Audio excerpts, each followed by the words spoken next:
السلام علیکم ورحمۃ اللہ وبرکاتہ۔ رمضان المبارک کا مہینہ ہے، ہم سب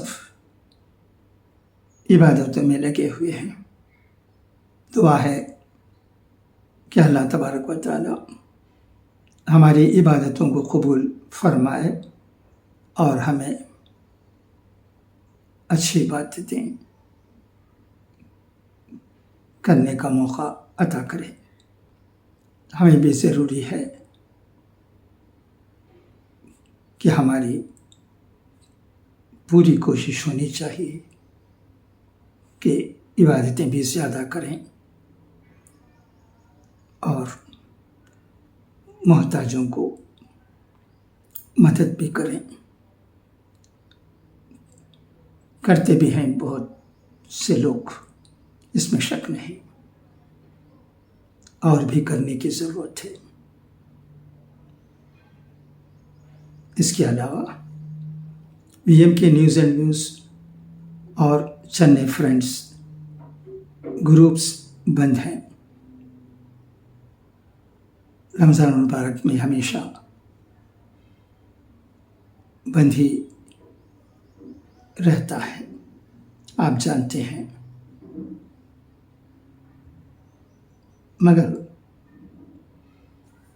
چند واٹس ایپ میسیجز دستیاب ہو رہے ہیں، انہیں دیکھ کر افسوس ہوتا ہے۔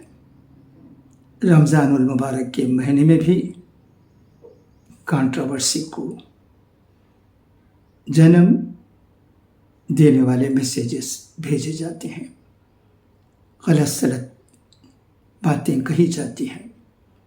ہم جانتے ہیں کہ پاکستان میں کیا ہو رہا ہے، کیسی بیکار کی باتیں ہو رہی ہیں، ایک دوسرے پر کس طرح کیچڑ اچھالا جا رہا ہے۔ یہ تمام باتیں ہم سے پوشیدہ نہیں ہیں۔ یہ واٹس ایپ کا زمانہ ہے، ایک منٹ میں ہر بات ایک کونے سے دنیا کے دوسرے کونے تک پہنچ جاتی ہے۔ مگر افسوس ہوتا ہے کہ تنقید کرنے والے سعودی عرب کو بھی تنقید کرتے ہیں اس رمضان مبارک کے مہینے میں بھی۔ میں صرف ایک سوال کرنا چاہتا ہوں ہمارے دوست احباب سے، اگر سعودی عرب میں بھی جنگ کا ماحول رہا، سعودی عرب فلسطینیوں کی جنگ میں مدد کرتے ہوئے وہ بھی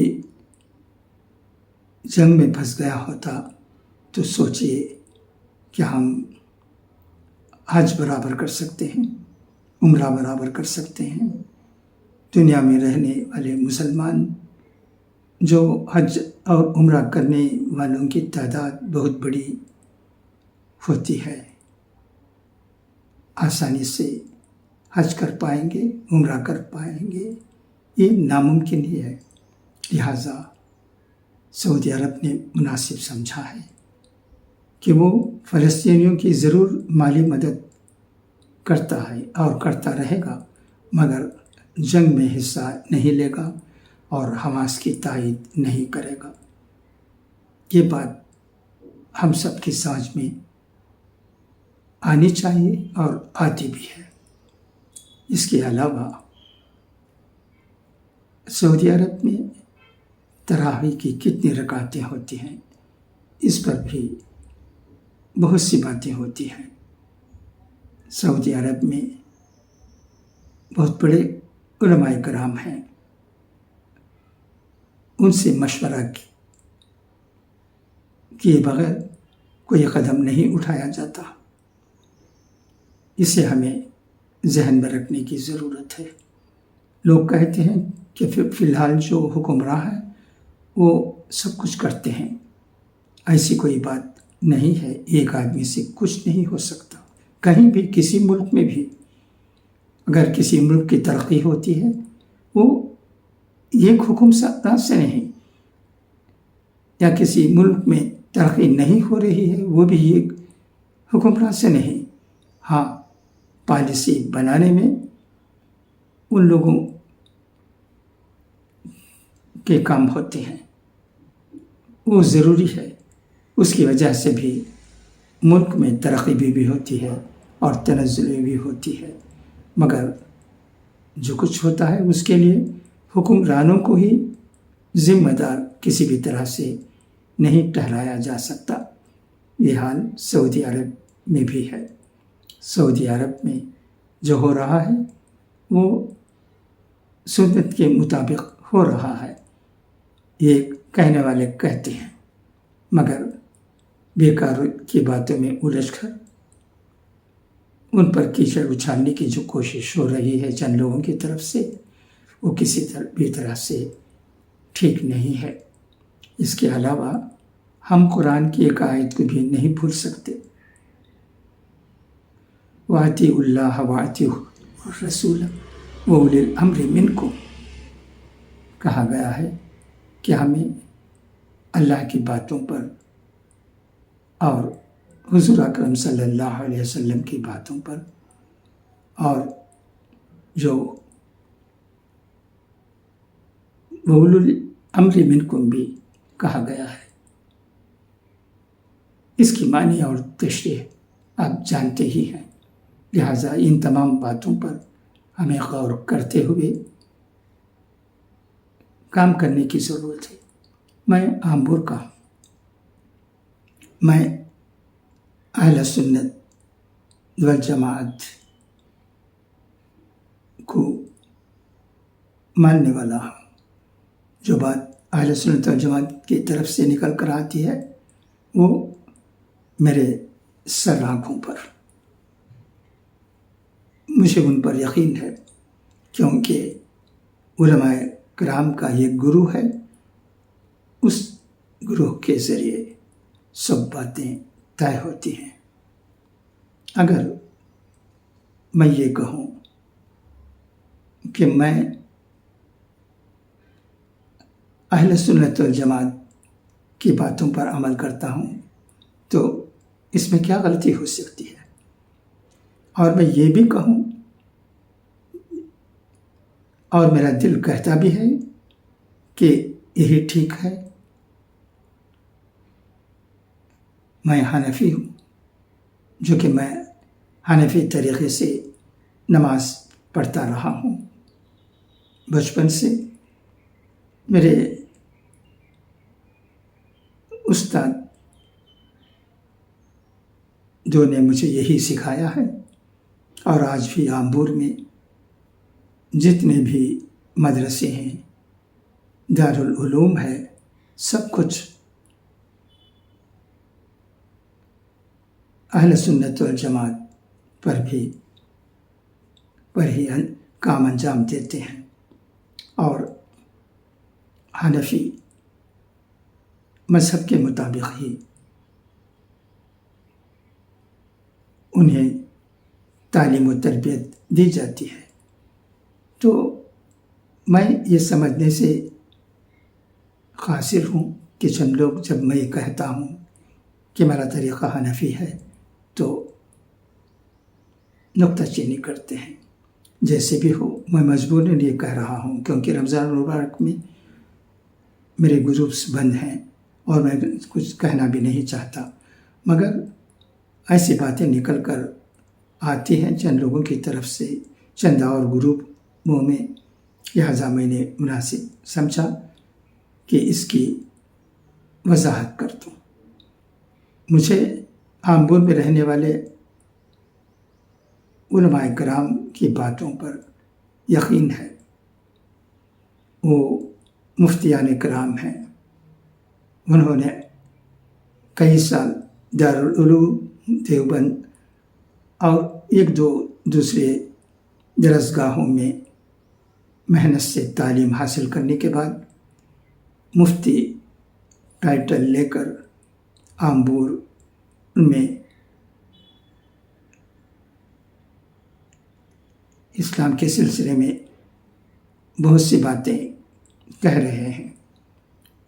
وہ مفتیان کرام ہیں، وہ فتویٰ بھی دے سکتے ہیں۔ لہٰذا مجھے ان پر یقین ہے۔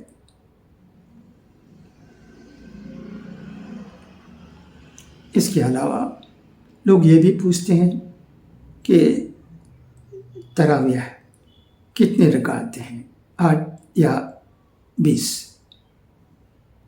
ہم حنفی مذہب کے ماننے والے ہیں اور ہم یہی سمجھتے ہیں کہ ازروی شریعت 20 رکعت ہی تراویح ہے، 8 نہیں۔ یہ بھی سوال کیا جاتا ہے کہ چند مسجدوں میں 8 رکعتیں پڑھی جاتی ہیں۔ ہاں، ضرور پڑھی جاتی ہیں، مگر وہ اہل سنت والجماعت میں نہیں ہے۔ یہ ان کی باتیں ہیں، اس پر اس وقت میں کچھ کہنا نہیں چاہتا، کیونکہ یہ رمضان مبارک کا مہینہ ہے۔